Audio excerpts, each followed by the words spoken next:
embracing our shadow selves.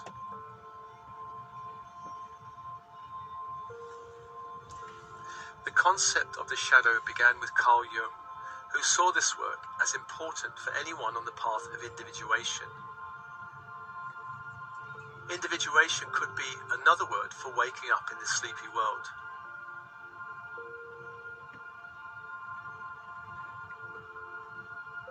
Carl Jung saw the shadow as containing both light and dark energies. What this means is the shadow contains not just seemingly destructive aspects of the personality, but also potential creative and powerful gifts and capabilities also.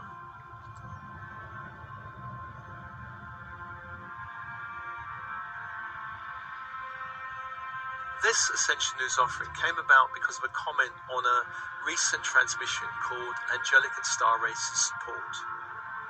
The comment was about whether this track was, quote, harmful to the shadow self, because I do not want her harmed in any way or the connection to my natural darkness, end of quote.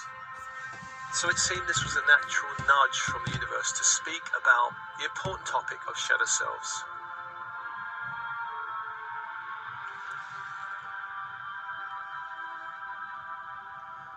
The Strange Case of Dr. Jekyll and Mr. Hyde is a story written by Robert Louis Stevenson as a classic that in some ways appears to be the archetypal shadow story. In the story,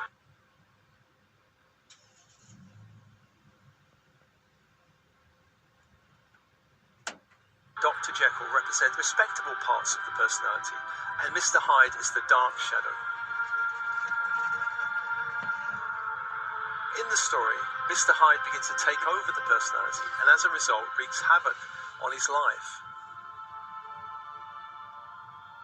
This story highlights the fear we have about the dark portions of our shadow. That if we do not keep it suppressed, it will somehow take over our life and destroy or ruin us. And this kind of connection is very Freudian, because Freud believed the unconscious mind was a repository for socially unaccepted ideas, wishes, desires, traumatic memories, painful emotions that needed to be put out of mind by the mechanism of psychological repression.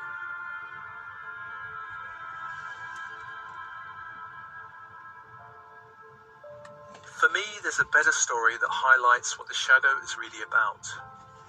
And this story comes from that wonderful book, Embracing Ourselves by Hal and Sidra Stone. I've summarized the story somewhat. Once upon a time, there was a tigress who was about to give birth.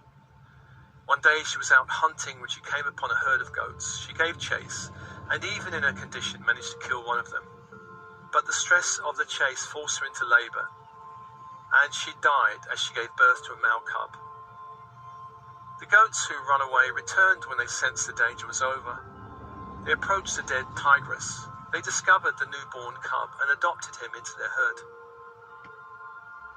The tiger cub grew up amongst the goats, believing he too was a goat. All went well until one day an older tiger approached the goat herd, attacked and killed one of the goats. The rest of the goats ran away as soon as they saw the old tiger, but our little tiger, who believed he was a goat, saw no reason to run away. Of course, he sensed no danger. Although the old tiger was a veteran of many hunts, he had never in his life been as shocked as he was when he was confronted by this young tiger.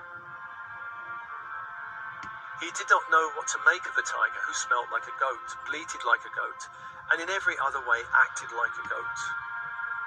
The old tiger grabbed the young one by the scruff of the neck, dragged him to a nearby creek, and showed him his reflection in the water. But the younger tiger was unimpressed with his own reflection. It meant nothing to him, and he failed to see his similarity to the old tiger.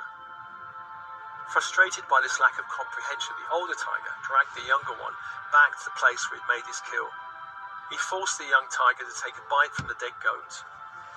When the young tiger had finished chewing, he stretched, and then for the first time in his young life, he let out a powerful roar, the roar of a jungle cat. Then the two tigers disappeared together into the forest.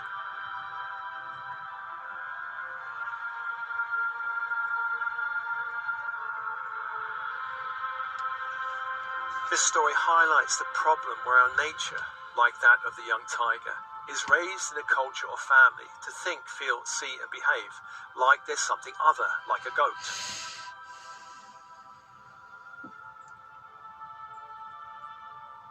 When our authentic self is hidden beneath layers of conditioning, we will never be fully ourselves until something or someone comes along to wake us up.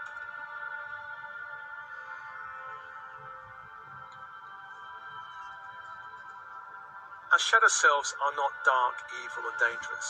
They are parts of us that were not welcomed in the reality we were growing up in, and so we learned to ditch them.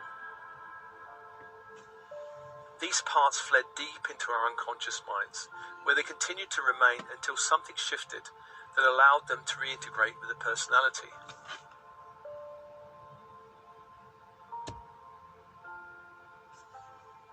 The shadow is a container for all the aspects we have rejected while growing up. For instance, we may have been raised to be a good boy or girl and encouraged to be nice and pleasing. In such case, any hint of being too outspoken or loud or rebellious may well have been punished. At a certain point, this pleasing element became a primary self, and anything that ran counter to this way of being was rejected and lost over time. Another example would be if you were raised in a very pushy family or ambitious family, where you were encouraged to achieve, then being too laid back or chilled would have been labelled as lazy, and therefore achieving became a primary way of being. Perhaps you grew up in a critical family, and you learned to survive by being critical and judgmental back. Being too caring or loving would not really have been that safe or welcomed in the family, and would have been rejected and sent away as a shadow self. Shadow selves are disowned because they're rejected. They may be even considered dangerous. We can grow up afraid of our perceived darkness, wildness, or weirdness. We can also grow up afraid of our light, our gifts, our radiance. In my family, proper and normal were the values pushed, and anything weird was frowned upon. I disowned my inner weirdness for many years, and it caused great depression and unhappiness until I started liberating myself.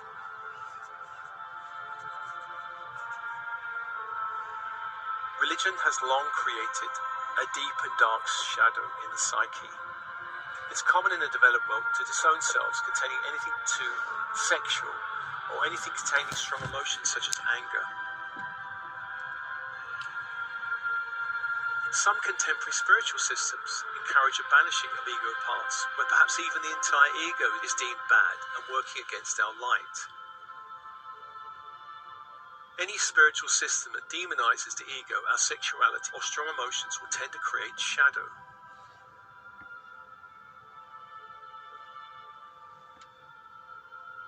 Any personality trait or impulse that elicited punishment or criticism would lead us to repress them. Some cultures, such as America or Britain, encourage being nice and independent and achieving. Other cultures, such as a Middle Eastern country, may not encourage independence, free thinking in the same way. Rather, they tend to encourage putting the family before everything else. This is how culture shapes our personality and shadow selves.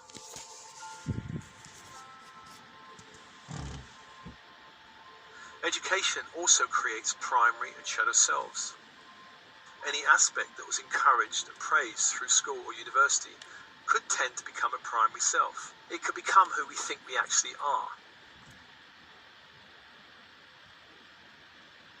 In the Western world, primary selves would tend to include pleasing, achieving, perfectionism, critiquing, being overly responsible, overly logical and rational.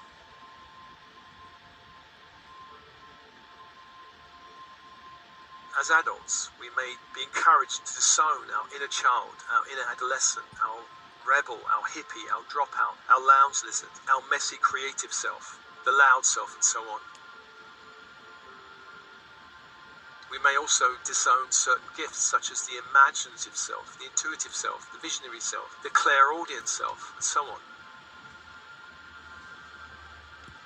It's hard to really generalize because everyone's different and everyone's circumstances are different. And some individuals may become the lazy dropout, the lounge lizard for sure. As a general principle, anything considered shameful, immoral, irrational, fearful, or taboo is tossed into the shadow. The shadow contains our gifts and talents because they're not wanted or valued in the family. And there's one example of a young woman who grew up in a family that valued academic achievement. They were very rational and heady. The daughter was not naturally academic. It was more heart-centered, emotional, and creative. This was not something the family encouraged or wanted. And when the young girl's art teacher came around saying that the daughter was exceptionally gifted in art, the parents rejected this and then strongly pushed their daughter to choose a more left-brain academic path. During this process, of course, she lost touch with her creative self. But later in life, when she began to wake up spiritually, she rejected the career path she was on. And her process was then to reclaim this creative self. And this is a path she's still on, since the force of rejection in her family was very strong.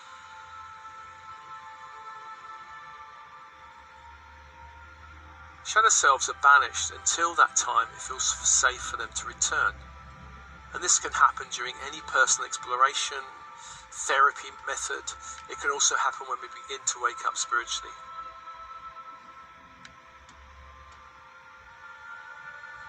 Shadow work is any process that welcomes shadow selves back into the fold of the personality. This is essentially the path to wholeness. It's also one way to shift up and upgrade the ego. We begin to make conscious that which has been only unconscious.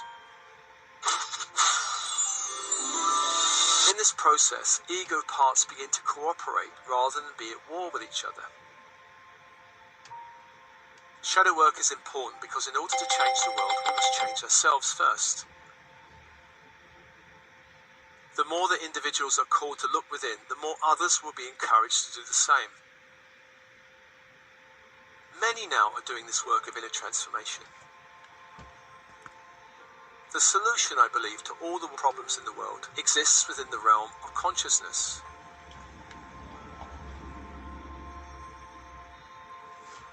Many conflicts will end as individuals embrace their own shadows instead of attacking the perceived enemy or darkness in the world.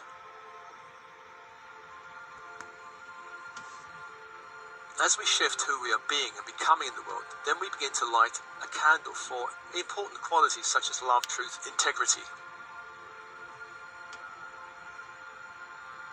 As we do the work, we help to shift all those we come into contact with to a higher consciousness. Shadow work is not for the faint of heart, it is for spiritual warriors.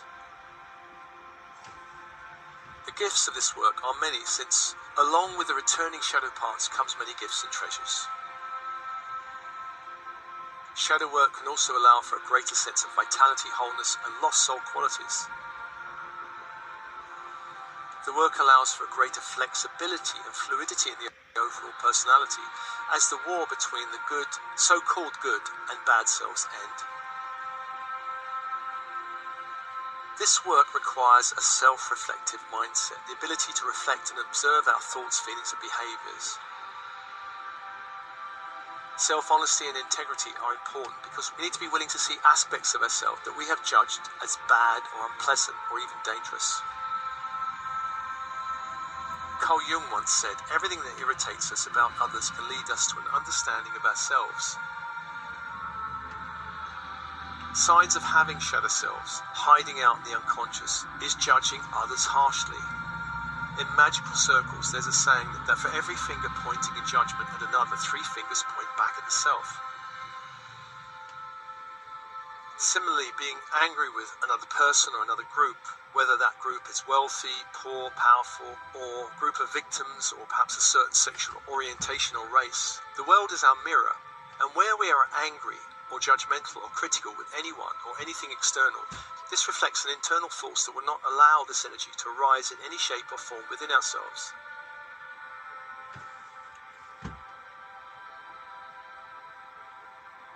This same process is at work when we idolize another. We are projecting our disowned brilliance onto them. This is something that happens quite a bit with the celebrity scene, for example.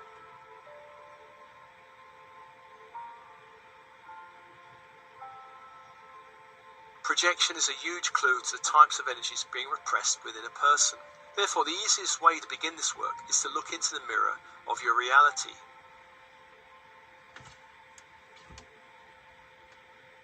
There in your reality are many reflections of both dark and light shadow. And let's do 2 simple exercises that begin to reveal the shadow selves. And this first exercise explores the dark shadow, whatever bothers you or makes you feel uncomfortable in another, which is likely to reflect a disowned part in yourself.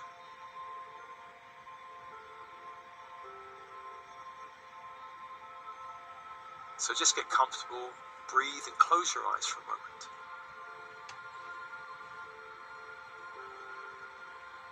Bring to mind someone you judge or a group of people you judge. Perhaps for being too aggressive or loud or dictatorial or messy or lazy.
Notice how strongly you hold this judgment.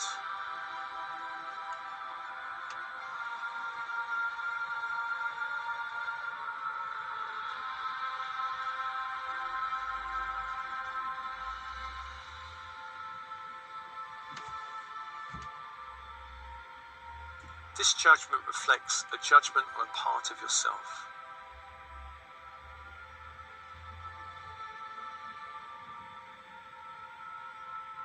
A part you have banished into your unconscious.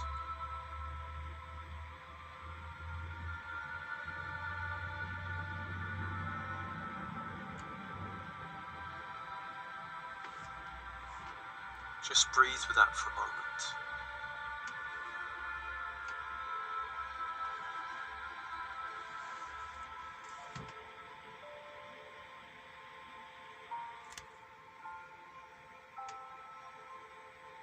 This judgment is a mirror for something happening in yourself, an aspect of yourself that needs to be reclaimed, brought back to wholeness.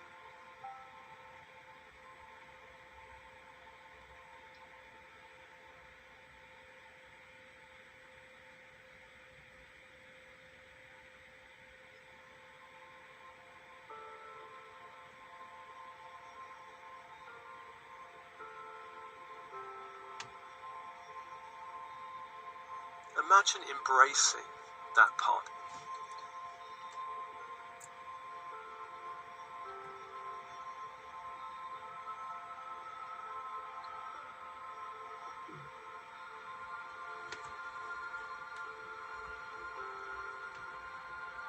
Every part has gifts.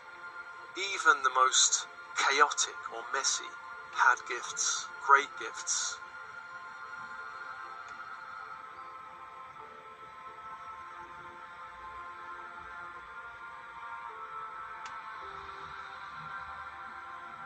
Just take a breath with that for a moment.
second exercise explores the light shadow.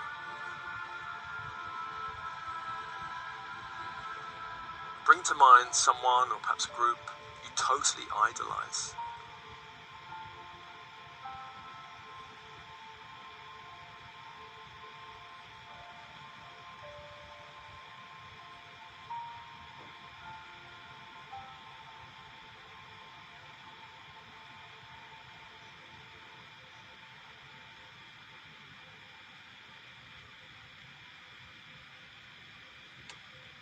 And within this personal group, there are gifts and talents and abilities you totally admire or feel attracted to.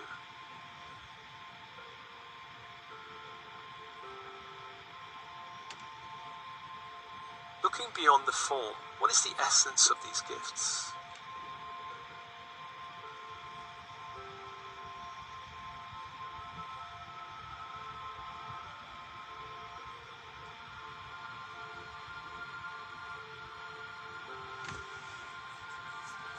The person, for example, may be an actor, an author, a dancer, a painter, a singer. It may be someone you know. The form is not important. The important thing is the qualities you see in them. Perhaps they radiate the sense of creative self-expression or freedom, or charismatic charm, or masculinity or femininity, or love or sexuality. These are qualities that are repressed in yourself, seeking acknowledgement, acceptance, and conscious reintegration. Just breathe with that for a moment.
Two reflections, one light shadow, one dark shadow. Both sides are seeking reintegration in the greater self.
Just ask your higher self for assistance and your guides and angels for assistance in this process, to hold this energy, to begin to clear and cleanse it if it wants to return, to release anything that needs to go back to the light, so that you can reintegrate the jewels and precious gems of these parts.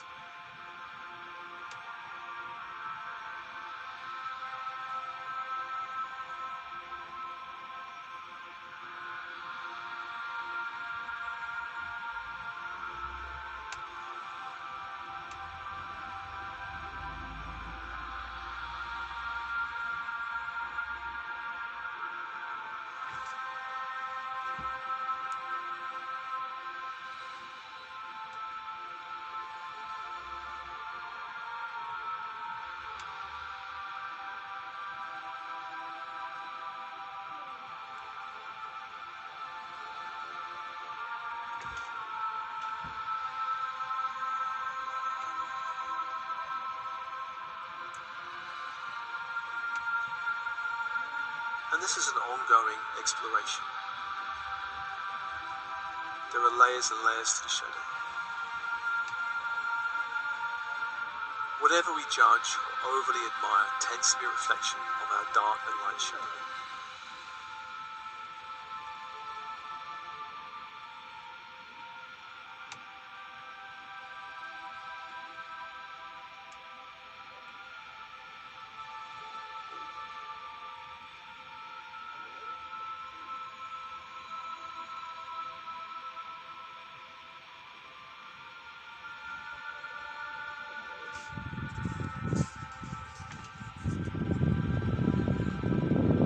I do hope this brief offering is helpful in some way to you.